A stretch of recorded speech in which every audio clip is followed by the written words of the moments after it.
ಮಂಗಳೂರಿನ ಕೋಡಿಕಲ್ನ ಕಲ್ಪಾವಿ ಬನದ ಶ್ರೀ ಕುರುವಂಬ ರಾಜರಾಜೇಶ್ವರಿ ಸುಬ್ರಹ್ಮಣ್ಯ ದೇವರ ಹಾಗೂ ಸಪರಿವಾರ ದೇವರ ಸನ್ನಿಧಿಯಲ್ಲಿ ವಾರ್ಷಿಕ ಜಾತ್ರಾ ಮಹೋತ್ಸವವು ಏಪ್ರಿಲ್ 14ರಿಂದ 16ರ ತನಕ ವಿಜೃಂಭಣೆಯಿಂದ ಜರುಗಲಿದೆ.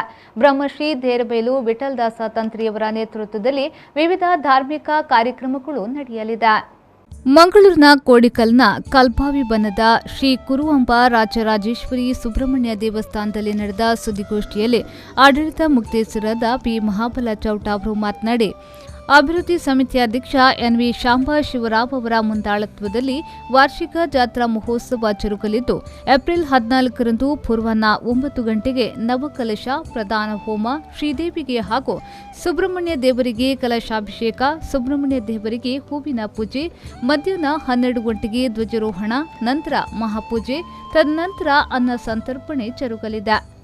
ಇನ್ನು ಮಧ್ಯಾಹ್ನ 2 ಗಂಟೆಯಿಂದ ಮಕ್ಕಳ ಮೇಳದವರಿಂದ ಬಯಲಾಟ, ಸಂಜೆ 6 ಗಂಟೆಗೆ ಶ್ರೀ ರಾಜರಾಜೇಶ್ವರಿ ದೇವಿ ಹೂವಿನ ಪೂಜೆ, ಉತ್ಸವ ಬಲಿ, ರಾತ್ರಿ ಪೂಜೆ, ಭೂತ ಬಲಿ ಜರುಗಲಿದೆ. ಏಪ್ರಿಲ್ 15ರ ಶುಕ್ರವಾರದಂದು ಪ್ರಾತಃಕಾಲ 4:30ಕ್ಕೆ ಶ್ರೀ ರಾಜರಾಜೇಶ್ವರಿ ದೇವರಿಗೆ ದೀಪದ ಬಲಿ, ಪೂರ್ವಾಹ್ನ 9 ಗಂಟೆಗೆ ನವಕ ಪ್ರಧಾನ ಹೋಮ, ಕಲಶಾಭಿಷೇಕ, ಪೂರ್ವಾಹ್ನ 10 ಗಂಟೆಗೆ ಸತ್ಯನಾರಾಯಣ ಪೂಜೆ, ಮಧ್ಯಾಹ್ನ 12:30ಕ್ಕೆ ಮಹಾಪೂಜೆ, ಅನ್ನ ಸಂತರ್ಪಣೆ, ಮಧ್ಯಾಹ್ನ 2 ಗಂಟೆಯಿಂದ ಆಕಾಶವಾಣಿ ಕಲಾವಿದೆ ಸಂಗೀತ ಕಲಾ ಸೇರೆ ಮಂಜುಳಾ ಚಿರಾವ್ ಇರಾ ಅವರಿಂದ ಹರಿಕತೆ, ಗಿರಿಜಾ ಕಲ್ಯಾಣ, ಸಂಜೆ 6 ಗಂಟೆಯಿಂದ ಉತ್ಸವ ಬಲಿ, ಪೇಟೆ ಸವಾರಿ ಹೀಗೆ ವಿವಿಧ ಧಾರ್ಮಿಕ ಕಾರ್ಯಕ್ರಮಗಳು ಜರುಗಲಿದೆ. ತೋರಣ ಮುಹೂರ್ತ 13/4/2022 ಬುಧವಾರ ರಾತ್ರಿಯಿಂದ ಸಾಮೂಹಿಕ ದೇವತಾ ಪ್ರಾರ್ಥನೆ, ತೋರಣ ಮುಹೂರ್ತ, ಪುಣ್ಯ ಪಂಚಗವ್ಯ, ವಾಸ್ತುಪೂಜೆ, ರಕ್ಷೋಪಹೋಮ, ದಿಕ್ಪಾಲ ಬಲಿ ತಾರೀಕು 13ರಂದು ಇದು ನಡೆಯಲಿದೆ.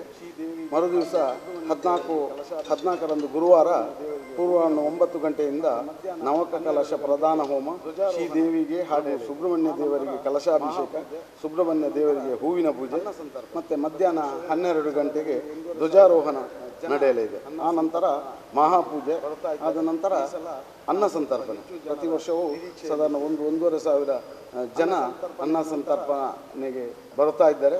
ಈ ಸಲ ನಾವು ಸ್ವಲ್ಪ ಹೆಚ್ಚು ಜನರ ನಿರೀಕ್ಷೆಯಲ್ಲಿದ್ದೇವೆ. ಅನ್ನ ಸಂತರ್ಪಣೆಯ ನಂತರ ಅಲೆವೂರ ವರ್ಕಾಡಿ ಅವರಿಂದ ಗುರುದಕ್ಷಿಣೆ ಅಂತ ಹೇಳುವಂಥ ಮಕ್ಕಳ ಮೇಳದಿಂದ ಯಕ್ಷಗಾನ ಉತ್ಸವ ಬಲಿ ನಡೆಯಲಿಕ್ಕಿದೆ.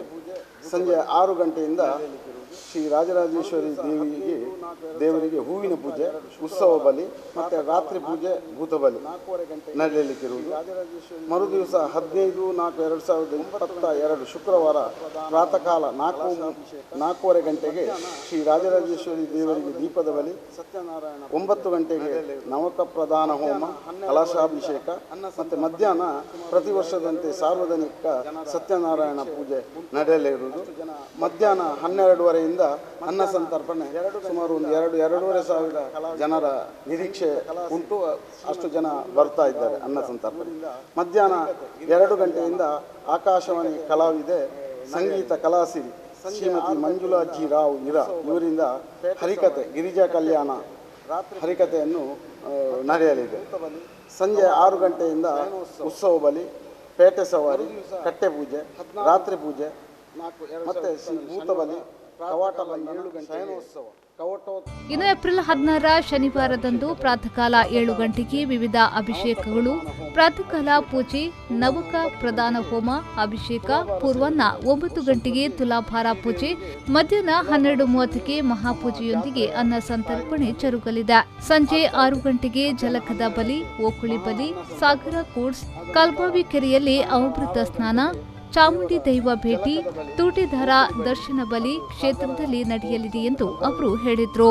16/4/2022 ಶನಿವಾರ ಪ್ರಾತಃ ಕಾಲ 7 ಗಂಟೆಗೆ ಕವಟೋದ್ಘಾಟನೆ, ವಿವಿಧ ಅಭಿಷೇಕಗಳು, ಪ್ರಾತಃ ಕಾಲ ಪೂಜೆ, ನವಕ ಪ್ರಧಾನ ಹೋಮ, ಅಭಿಷೇಕ, ಪೂರ್ವಾಹ್ನ 9 ಗಂಟೆಗೆ ತುಲಾಭಾರ ಸೇವೆ ನಡೆಯಲಿದೆ. ವರ್ಷಂಪ್ರತಿ ಶ್ರೀದೇವಿಗೆ ತುಲಾಭಾರ ಸೇವೆಯು ನಮ್ಮ ಜಾತ್ರೆಯ ಟೈಮಿನಲ್ಲಿ ಆಗ್ತಾ ಇದೆ.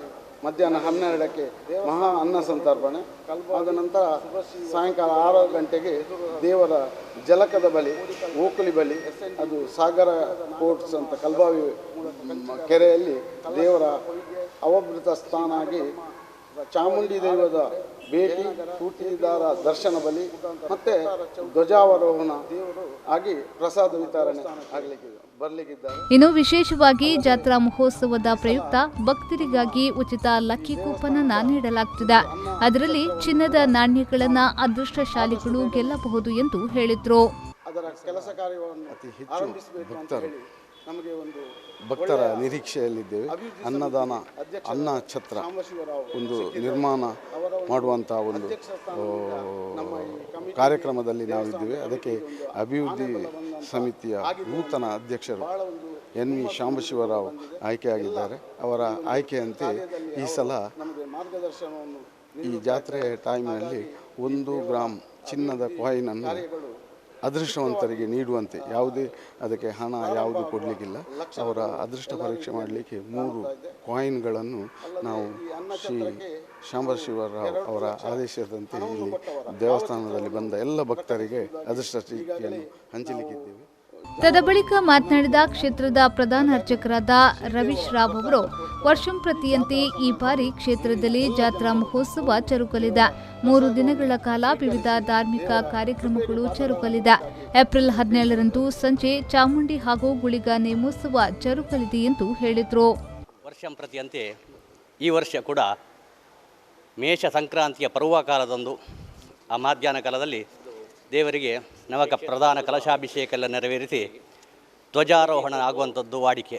ತನ್ನಿಮಿತ್ತವಾಗಿ 13ನೇ ತಾರೀಕು ಸಂಧ್ಯಾಕಾಲದಲ್ಲಿ ವಾಸ್ತುಪೂಜೆ, ರಾಕ್ಷೋಗ್ನೋಮ, ದಿಕ್ಪಾಲಕ ಬಲಿಗಳು, ಹಾಗೆ ಮರುದಿವಸ ಆ ಮಧ್ಯಾಹ್ನ ಸಮಯದಲ್ಲಿ ಧ್ವಜಾರೋಹಣ, ಸಾರ್ವಜನಿಕ ಅನ್ನ ಸಂತರ್ಪಣೆ, ಸಂಧ್ಯಾಕಾಲದಲ್ಲಿ ಆ ಮಹಾತಾಯಿಯ ಉತ್ಸವ, ಹಾಗೆ 2ನೇ ದಿವಸ ಕೂಡ ಸಾರ್ವಜನಿಕ ಸತ್ಯನಾರಾಯಣ ಪೂಜೆ, ಮಧ್ಯಾಹ್ನದಲ್ಲಿ ಅನ್ನ ಸಂತರ್ಪಣೆ, ಸಂಧ್ಯಾಕಾಲದಲ್ಲಿ ದೇವರ ಪೇಟೆ ಸವಾರಿ, ಒಂದು ಊರೆಲ್ಲ ಸುತ್ತಿಕೊಂಡು ಬರುವಂಥದ್ದೊಂದು ಚಂದ.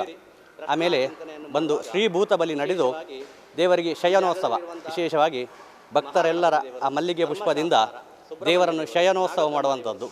ಹಾಗೆಯೇ ಮರುದಿವಸ ಒಂದು 7 ಗಂಟೆ ಅಂದಾಜಿಗೆ ಕವಟೋದ್ಘಾಟನೆ, ದೇವರಿಗೆ ವಿವಿಧ ರೀತಿಯ ಅಭಿಷೇಕಗಳು, ನವಕ ಪ್ರದಾನ, ತುಲಾಭಾರ ಸೇವೆ ಇತ್ಯಾದಿ ದೇವರ ಸೇವೆಗಳೆಲ್ಲ ನಡೆಯುವಂಥದ್ದು. ಮಧ್ಯಾಹ್ನದಲ್ಲಿ ಸಾರ್ವಜನಿಕ ಮಹಾ ಅನ್ನ ಸಂತರ್ಪಣೆಯು, ಸಂಧ್ಯಾಕಾಲದಲ್ಲಿ ವಿಶೇಷವಾಗಿ ದೇವರಿಗೆ ನಡೆಯುವಂತಹ ಜಾತ್ರಾ ಮಹೋತ್ಸವ, ತದನಂತರ ಅವಭೃತ ಸ್ನಾನ, ದೇವರ ಓಕುಳಿವಳಿ, ಹಾಗೆ ವಿಶೇಷವಾಗಿ ಚಾಮುಂಡಿಯಮ್ಮ ಮತ್ತು ದೇವರ ಒಂದು ಭೇಟಿಯ ಒಂದು ಸಂದರ್ಭ, ಇದೆಲ್ಲಾಗಿ ದೇವರಿಗೆ ಧ್ವಜ ಅವರೋಹಣದೊಂದಿಗೆ ಉತ್ಸವಗಳು ಮುಗಿಯುವಂಥದ್ದು. ಈ ವರ್ಷ ಕೂಡ 14, 15, 16 ಈ 3 ದಿವಸದಲ್ಲಿ ಈ ಎಲ್ಲ ಸತ್ಕರ್ಮಗಳು ನಡೆಯಲಿಕ್ಕೆ ಉಂಟು. ಹಾಗೆ 17ನೇ ತಾರೀಕಿನಂದು ಸಂಧ್ಯಾಕಾಲದಲ್ಲಿ ಈ ಕ್ಷೇತ್ರದಲ್ಲಿ ಇರುವಂತಹ ಚಾಮುಂಡಿ ಮತ್ತು ಗುಳಿಗ ದೈವಗಳಿಗೆ ಗಗ್ಗರ ಸೇವೆಯನ್ನು ಕೊಡುವಂಥದ್ದು ಕೂಡ ಕ್ರಮ ಉಂಟು. ಅದು ಕೂಡ ನಡೆಯಲಿಕ್ಕಿದೆ. ಭಕ್ತಾಭಿಮಾನಿಗಳೆಲ್ಲ ಪ್ರಾರ್ಥನೆ ಮಾಡುವಂಥದ್ದು ಆಗುವಂತಹ ಎಲ್ಲ ಸತ್ಕರ್ಮಗಳಲ್ಲಿಯೂ ತಾವೆಲ್ಲರೂ ಭಾಗಿಗಳಾಗಿ, ವಿಶೇಷವಾಗಿ ಈ ಕ್ಷೇತ್ರದಲ್ಲಿರುವಂತಹ ಆ ಮಹಾಕಾಳಿ, ಮಹಾಲಕ್ಷ್ಮಿ, ಮಹಾಸರಸ್ವತಿ ಐಕ್ಯ ಸ್ವರೂಪಿಣಿಯಾದಂತಹ ತ್ರಿಪುರ ಸುಂದರಿ ರಾಜರಾಜೇಶ್ವರಿಯ ಪರಿಪೂರ್ಣ ಅನುಗ್ರಹವನ್ನು ಪಡೆದು ನಿಮ್ಮೆಲ್ಲ ಕಷ್ಟ ನಷ್ಟಗಳೆಲ್ಲ ದೂರ ಆಗಲಿ, ಈ ಸನ್ನಿಧಾನಕ್ಕೆ ಬನ್ನಿ, ನಿಮ್ಮೆಲ್ಲ ಜೀವನ ಪಾವನ ಆಗಲಿ ಅಂತ ಸುದ್ದಿಗೋಷ್ಠಿಯಲ್ಲಿ ಅಭಿವೃದ್ಧಿ ಸಮಿತಿ ಅಧ್ಯಕ್ಷ NV ಶಾಂಬಶಿವರಾವ್, ಟ್ರಸ್ಟಿಗಳಾದ ಜಗದೀಪ್ ಶೆಟ್ಟಿ, ಮೋಹನ್ ಶೆಟ್ಟಿ, ವಿದ್ಯಾರಾವ್, ಗಿರಿರಾಜ್ ಕೋಟ್ಯನ್, ಪುಷ್ಪರಾಜ್, ಚಂದ್ರಶೇಖರ್, ಸಂತೋಷ್ ಸೇರಿದಂತೆ ಮೊದಲಾದವರು ಉಪಸ್ಥಿತರಿದ್ದರು. Nagesh Kavoor, V4 news, Mangaluru.